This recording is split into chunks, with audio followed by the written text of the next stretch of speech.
Switzerland में carol जंगल के अंदर भाग रही है अपने साथ हीरे लेकर जो उसने अभी चोरी किए हैं। उसका दोस्त एलेक्स पास ही कहीं छुपा बैठा है उसके हथियारों के साथ, ताकि अगर कुछ गलत हो जाए तो मदद कर सके। लेकिन तभी एलेक्स का ध्यान बढ़ जाता है जब उसके बॉयफ्रेंड का कॉल आता है जो उसे ब्रेकअप के लिए कॉल करता है। कैरोल उसे डांटती है क्योंकि अगर एलेक्स ध्यान नहीं देगी तो वो रास्ता भटक सकती है। एलेक्स फोन काट देती है और वापस कैरोल को रास्ता बताने लगती है। जब दोनों फिर से मिलती हैं तो वो जंगल के बीच से एक 4 व्हीलर में बैठकर भाग निकलती हैं। उसी वक्त बहुत सारे ड्रोन्स उन्हें ढूंढ लेते हैं और फायरिंग शुरू कर देते हैं। अब पीछा शुरू हो जाता है। एलेक्स 4 व्हीलर बहुत तेजी से चलाती है और गोलियों से बचती है, लेकिन अगर वे पलटकर वार नहीं करेंगी तो बचना नामुमकिन है। कैरोल ड्राइविंग सीट संभालती है और एलेक्स पीछे की सीट पर जाकर अपनी गन निकालती है और ड्रोन पर फायर करती है। लेकिन क्योंकि वो अब भी अपने बॉयफ्रेंड को लेकर परेशान है, उसके निशाने चूक जाते हैं और ड्रोन के हमलों से गाड़ी को भी नुकसान होता है। जब कैरोल उसे याद दिलाती है कि फोकस करो तो एलेक्स एक बड़ी गन निकालती है और एक एक करके सारे ड्रोन गिरा देती है। दोनों अपनी जीत का जश्न मनाती हैं, लेकिन तभी 4 व्हीलर रुक जाता है क्योंकि उसमें पेट्रोल लीक हो रहा होता है। जैसे ही वे गाड़ी से बाहर निकलती हैं, एक नया ड्रोन आता है और गाड़ी पर फायर करता है, जिससे उसमें धमाका हो जाता है। एलेक्स उस धमाके से निकले धुएं का इस्तेमाल करती है और उस ड्रोन को भी शूट कर देती है। इसके बाद दोनों पहाड़ की एक जगह पर जाती हैं जहां उन्होंने एक स्नैक्स की टोकरी छुपा रखी होती है। लेकिन वहां भी एक और ड्रोन आ जाता है जिसे एलेक्स फटाफट गिरा देती है। छोटा ब्रेक लेने के बाद दोनों पहाड़ से छलांग लगाती हैं और स्पेशल सूट की मदद से हवा में उड़ती हैं और व्यू का मजा लेती हैं जब तक कि वे पानी में गिर नहीं जाती। कुछ समय बाद पेरिस में कैरोल को पता चलता है कि वो 6 हफ्ते की प्रेग्नेंट है। उसने प्रोटेक्शन इस्तेमाल नहीं किया था क्योंकि एक सर्जन ने उसे कहा था कि वो प्रेग्नेंट नहीं हो सकती, लेकिन डॉक्टर ने गलती कर दी थी। अब कैरोल के पास कुछ हफ्ते हैं तय करने के लिए कि वो बच्चा रखेगी या नहीं, और क्योंकि ये एक हाई रिस्क प्रेगनेंसी है, उसे अब शांति और सुकून की जरूरत है। शाम को कैरोल एक शेडी बिल्डिंग में जाती है कुछ अपराधियों से मिलने के लिए और एलेक्स छुपकर बैकअप के लिए मौजूद होती है। कैरोल उन्हें हीरे देती है और वे लोग पहले जांच करते हैं कि हीरे असली हैं या नहीं, फिर कहते हैं कि उन्होंने पेमेंट कैरोल के बॉस को भेज दी है। ये सुनकर कैरोल गुस्से में आ जाती है और कहती है कि ऐसा तो डील में तय नहीं हुआ था। क्रिमिनल अपने कुत्ते को बुलाता है और कैरोल को धमकी देता है कि अगर उसने मना किया तो कुत्ते को उस पर छोड़ देगा। तभी एलेक्स तुरंत अपनी गन की लेजर साइट उस आदमी की छाती पर दिखा देती है, जिससे डरकर वो लोग कैरोल को जाने देते हैं। बाद में कैरोल एलेक्स से कहती है कि अब उसे इस खतरनाक जिंदगी और गुंडों से तंग आ गई है और वो अब क्रिमिनल लाइफ छोड़ना चाहती है। एलेक्स पहले हिचकिचाती है लेकिन फिर मान जाती है। अगले दिन दोनों एक मूवी थिएटर में मिलती हैं अपने बॉस से, जिसे सब गॉड मदर के नाम से जानते हैं। जब कैरोल और एलेक्स गॉड मदर को बताते हैं कि वे अब ये काम छोड़ना चाहते हैं, तो गॉड मदर हंसती है और कहती है कि इस बिजनेस को कोई नहीं छोड़ता। जितनों ने कोशिश की है सब मारे गए हैं। पर दोनों ठान लेती हैं कि अब तो बस वे जंगल में जाकर ऑफ द ग्रिड जिंदगी जिएंगी ताकि गॉड मदर उन्हें ढूंढ ना सके। शुरुआत में तो वहां सिर्फ पेड़ पौधे लगते हैं, लेकिन कैरोल अपनी आंख में लगे स्कैनर से एक छुपा हुआ दरवाजा ढूंढ लेती है जो उन्हें उनके नए घर तक ले जाता है। उस रात वे मस्ती करती हैं, फ्यूचर की प्लानिंग करती हैं और पुराना म्यूजिक सुनकर डांस करती हैं। लेकिन जब वे सो जाती हैं तो उनका पालतू खरगोश जंगल में भाग जाता है। उसकी आवाज से उनकी नींद खुलती है और उसी वक्त गॉड मदर के असैसिन्स उनके घर पर गोलियां चलाना शुरू कर देते हैं। घर की दीवारें बुलेट प्रूफ होती हैं, इसलिए वे फिलहाल सेफ होती हैं। लेकिन एलेक्स को चिंता होती है क्योंकि गोलियों का निशाना उसकी मूवमेंट को फॉलो कर रहा होता है, यानी टारगेट वही है। आखिरकार फायरिंग रुक जाती है और खरगोश वापस घर लौट आता है, जिससे असैसिन को पेट डोर का पता चल जाता है। वो अपने गन का मुंह उस होल में डालता है और फिर फायर करता है, जिससे बहुत सारा सामान और फर्नीचर तबाह हो जाता है। लेकिन कैरोल और एलेक्स बच जाती हैं क्योंकि वो कवर में होती हैं। बदकिस्मती से खरगोश मारा जाता है और एलेक्स उसका शरीर पकड़कर रोती है और बदला लेने की कसम खा लेती है। कुछ वक्त बाद एक रेस्टोरेंट में कैरोल गॉड मदर से मिलती है। गॉड मदर कंफर्म करती है कि असैसिन्स का असली टारगेट सिर्फ एलेक्स थी। फिर वो अपने बॉडीगार्ड को कहती है कि एक कुक पर गन तान दे और कैरोल को धमकी देती है, अगर उसने आखिरी मिशन नहीं किया तो कुक को मार देगी। कैरोल के पास कोई चॉइस नहीं होती तो वो मान जाती है, लेकिन शर्त रखती है कि उसे $2 मिलियन चाहिए ताकि वो हमेशा के लिए रिटायर हो सके। मिशन होता है कॉर्सिका के एक आइलैंड पर जाकर एक कीमती चीज चुराना। कैरोल को अपनी टीम खुद बनानी होती है। इसके बाद कैरोल और एलेक्स जाते हैं मास्टर प्लानर अबनर से मिलने, जो इस चोरी का पूरा प्लान बनाएगा। उनका टारगेट होता है एक फेमस पेंटिंग जिसे एक कॉन्वेंट में एग्जीबिशन के लिए लगाया जाएगा। लेकिन उनके पास उस जगह का मैप नहीं होता, तो सबसे पहले उन्हें ब्लूप्रिंट्स चुराने होंगे। अबनर उन्हें एक वेपन सप्लायर और एक गेटअवे ड्राइवर का नाम देता है, क्योंकि कैरोल अब एलेक्स से ड्राइव नहीं कराना चाहती, पोलैंड में हुए एक बड़े हादसे के बाद।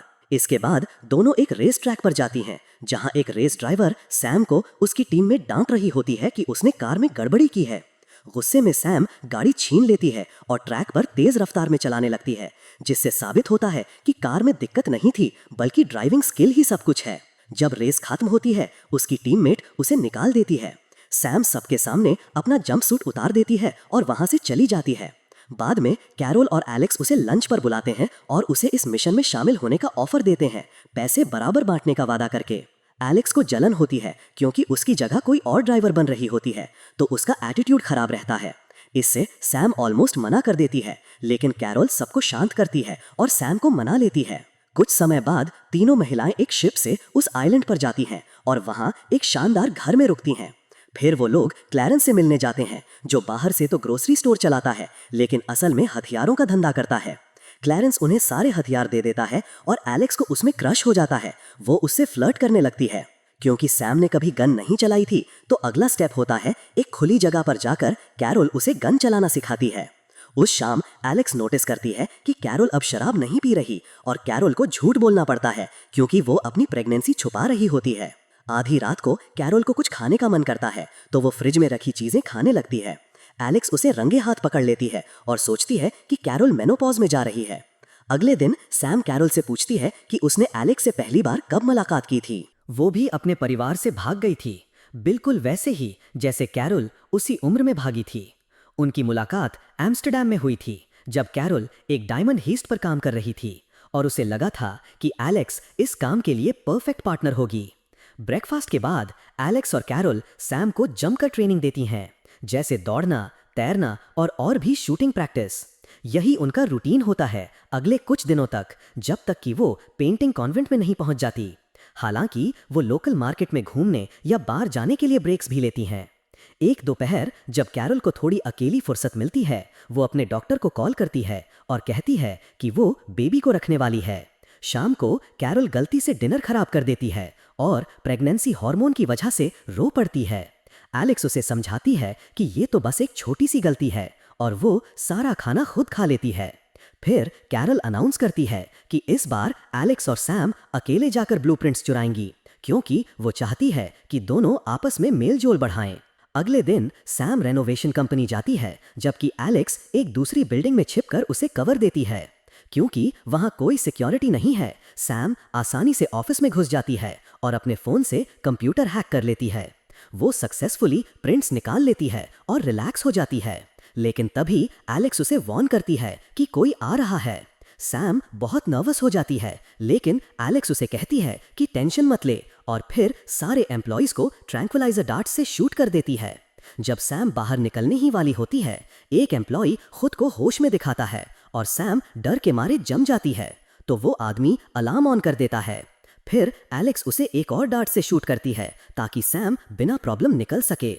दोनों औरतें बाइक पर चढ़ जाती हैं और सैम गुस्से में बहुत तेज चलाती है, क्योंकि एलेक्स ने जल्दी मदद नहीं की थी। सिर्फ 5 मिनट में वो वापस घर आ जाती हैं और एलेक्स सैम को पूल में धक्का दे देती है। शाम को तीनों औरतें फेस्टिवल जाती हैं और सैम डांस करके खूब एंजॉय करती है, जबकि एलेक्स क्लैरेंस को किस करती है। एक औरत सैम में इंटरेस्टेड होती है और उसे किस करने की कोशिश करती है, लेकिन सैम उसे दूर हटा देती है। बाद में प्राइवेट में सैम कैरोल को बताती है कि उसकी वाइफ की मौत हो गई थी और वो अब भी उसे मिस करती है। तो कैरोल कहती है कि अब उसके पास नए दोस्त हैं जो हमेशा उसके साथ रहेंगे। जल्द ही एलेक्स और क्लैरेंस एक कमरे में जाते हैं डर्टी करने के लिए, लेकिन तभी एक आदमी आता है और कहता है कि क्या वो भी ज्वाइन कर सकता है। एलेक्स इंटरेस्ट दिखाती है और क्लैरेंस को मनाती है, लेकिन जैसे ही वो तीनों किसिंग शुरू करते हैं, वो अजनबी क्लैरेंस को पंच करके बेहोश कर देता है। जब एलेक्स फाइट बैक करने की कोशिश करती है, तो वो आदमी उसे आसानी से हरा देता है और उसे बेड पर फेंक कर गला दबाने लगता है। लेकिन एलेक्स हार नहीं मानती और उसे तब तक मारती है जब तक वो झुक नहीं जाता। फिर वो अपने लंबे नाखूनों से उसके सिर की स्किन उधेड़ देती है। बाहर फेस्टिवल की आतिशबाजी शुरू हो जाती है और अंदर एलेक्स और वो आदमी फाइट कर रहे होते हैं। एलेक्स को कुछ पंच लगते हैं, लेकिन वो उसे ग्रोइन में किक मारती है और फिर आसपास रखी चीजों से उस पर हमला करती है। फिर वो अपने शूज पहनती है और कमरे में रखी कांच की चीजें तोड़ना शुरू कर देती है। उसके बाद एक शीशा भी तोड़ देती है। दोनों एक कांच का टुकड़ा उठाकर फाइट करने लगते हैं, लेकिन वो आदमी मुश्किल से हिल भी पा रहा होता है क्योंकि उसके पैर नंगे होते हैं। सुबह एलेक्स और क्लैरेंस उस आदमी की डेड बॉडी को समुंदर में फेंक देते हैं। फिर क्लैरेंस बताता है कि उसके सिर पर इनाम था, लेकिन उसने नहीं सोचा था कि लोग उसे एक आइलैंड तक पीछा करेंगे। इसलिए वो एलेक्स से माफी मांगता है कि उसने पहले नहीं बताया। दोनों पूरा दिन बोट पर बिताते हैं, मस्ती करते हुए और नज़ारे का मजा लेते हुए। क्लैरेंस कुछ क्रिमिनल्स की कहानियां भी शेयर करता है जिन्हें वो जानता है। उधर गॉड मदर कैरोल से मिलने घर आती है और मानती है कि वो एलेक्स की जगह सैम को लेना चाहती है, लेकिन क्लैरेंस साफ मना कर देता है क्योंकि वो अपनी बेस्ट फ्रेंड से रिश्ता नहीं तोड़ना चाहता। जब एलेक्स घर आती है तो बताती है कि क्लैरेंस की कहानियों की मदद से उसे उन असैसिन्स का पता चल गया है जिन्होंने उसके खरगोश को मारा था। फिर पूरी टीम डाउनटाउन जाती है और एलेक्स हमेशा की तरह अपनी स्नाइपर पोजीशन में छुप जाती है। कैरोल और सैम उन असैसिन्स के पास जाकर एक्टिंग करते हैं कि वो डांसर हैं और शो के लिए उनका ऐड देखा था। वो डांस करना शुरू करती हैं ताकि उन लोगों का ध्यान भटका सकें, और चूंकि वो मर्द उनकी तरफ से नजरें हटा ही नहीं पा रहे होते, एलेक्स के लिए उन्हें एक एक करके मारना आसान हो जाता है। चूंकि कल बहुत बड़ा दिन है, औरतें आज का बाकी वक्त मस्ती और बॉन्डिंग में बिताती हैं। वापसी पर कैरोल आखिरकार बताती है कि वो प्रेग्नेंट है।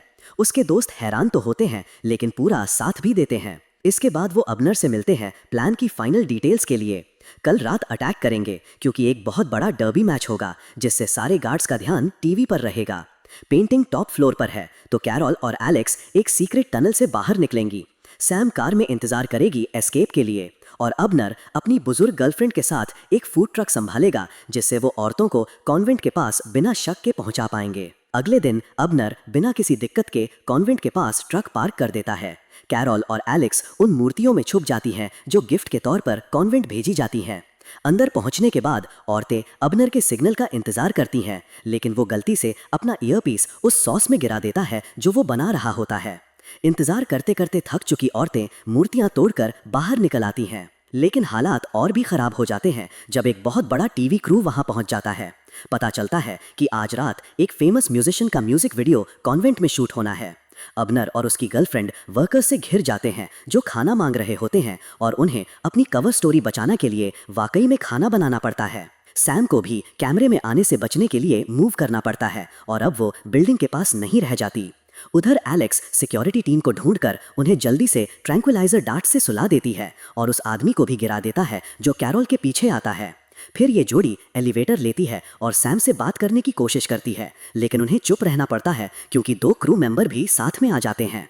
अगली मंजिल पर पहुंचते ही वो देखते हैं कि वहां ढेर सारे वर्कर्स हैं, लेकिन कैरोल मिशन कैंसिल करने से मना कर देती है और कहती है कि ये सब एक अच्छा डाइवर्जन बन सकते हैं। सीढ़ियों पर 2 गार्ड्स होते हैं तो वो जल्दी से वो दोनों गार्ड्स को मारते हैं जब तक कि वो बेहोश नहीं हो जाते। एलेक्स बॉडीज को छुपाने लगती है, वहीं कैरोल अलार्म सिस्टम को हैक करके उसे बंद कर देती है। तभी एक रैंडम वर्कर अंदर आ जाता है और एलेक्स को उसे भी बेहोश करना पड़ता है। इसके बाद कैरोल पेंटिंग काटने का काम शुरू करती है, लेकिन अब अंधेरा नहीं रहा क्योंकि क्रू ने बहुत तेज लाइट्स इंस्टॉल कर दी हैं। उसी वक्त एक और क्रू मेंबर एग्जीबिशन देखने अंदर आता है और कैरोल बहाना बनाती है कि वो म्यूजिक वीडियो के लिए डेकोरेशन कर रही है। वो आदमी उसकी बात मान लेता है और बिना रुके बातें करता रहता है, जबकि कैरोल पेंटिंग निकालने का काम खत्म करती है। शुक्र है कि वो आखिरकार चला जाता है और दोनों औरतें बिना किसी और दिक्कत के पेंटिंग लेकर कॉन्वेंट से बाहर निकल जाती हैं। अगले दिन टीम अपनी सक्सेस सेलिब्रेट करती है। कैरोल चुपचाप एक सीक्रेट कॉल करती है एक खास प्लान अरेंज करने के लिए। फिर एलेक्स बताती है कि क्लैरेंस देश छोड़कर अकेले जा रहा है और कैरोल उसे कंफर्ट करने की पूरी कोशिश करती है। बाद में पेरिस में कैरोल गॉड मदर से मिलने जाती है, जबकि सैम और एलेक्स अपनी पुरानी जगहों पर इंतजार करती हैं। कैरोल जैसे ही पेंटिंग हैंडओवर करती है, गॉड मदर उसे प्राइवेट में बात करने के लिए एक और रूम में ले जाती है, ये जानते हुए कि उस एंगल से एलेक्स कुछ नहीं देख सकती। गॉड मदर ऐलान करती है कि वो कैरोल को रिटायर नहीं होने देगी और उसे धमकी देती है कि अगर उसने बात नहीं मानी तो उसके करीबियों को मार डालेगी। लेकिन कैरोल शांत रहती है और अपने कोऑर्डिनेट्स जोर से बोल देती है ताकि एलेक्स गोली चला सके। बॉडीगार्ड तुरंत मारा जाता है और गॉड मदर कैरल को पागल कहती है, इससे पहले कि वो भी गोली लगने से मर जाए। गॉड मदर की गैंग इमारत में घुसने लगती है तो एलेक्स तेजी से सबको शूट करने लगती है, जबकि कैरल उस दिन की बात करती है जब वो पहली बार मिली थी। थोड़ी देर बाद पुलिस भी पहुंच जाती है और सैम को मूव करने के लिए कहा जाता है। कैरल एलेक्स को बताती है कि वो उसके लिए कितनी जरूरी है, जिससे एलेक्स रोने लगती है। कैरल ये भी मानती है कि वो इस मीटिंग में ये जानते हुए आई थी कि वो जिंदा वापस नहीं जाएगी। एक गुंडे को मारने के बाद कैरल एलेक्स से कहती है कि वो उसे छोड़कर चली जाए और एक नई सुरक्षित जिंदगी शुरू करे। उसी वक्त पुलिस अंदर घुसती है और कैरल गन उठाती है, जिससे एलेक्स को अपनी सबसे अच्छी दोस्त को मरते हुए देखना पड़ता है। सैम पुलिस वालों को स्नाइपर के बारे में बात करते हुए सुनती है और एकदम जमी हुई एलेक्स को भागने को कहती है। अपार्टमेंट की ओनर एलेक्स को होश में लाती है और एलेक्स दौड़ना शुरू कर देती है, लेकिन पुलिस सामने के दरवाजे पर होती है और कोई और रास्ता नजर नहीं आता। जैसे ही वो कैरल की बॉडी को ले जाते हुए देखती है, सैम उसे सही कमरे की तरफ गाइड करती है और फिर वहां से गाड़ी चलाकर निकल जाती है। अब एलेक्स रूफ तक पहुंच पाती है और पुलिस से छिप जाती है। 4 साल बाद सैम एलेक्स से मिलने उसके गांव वाले घर आती है।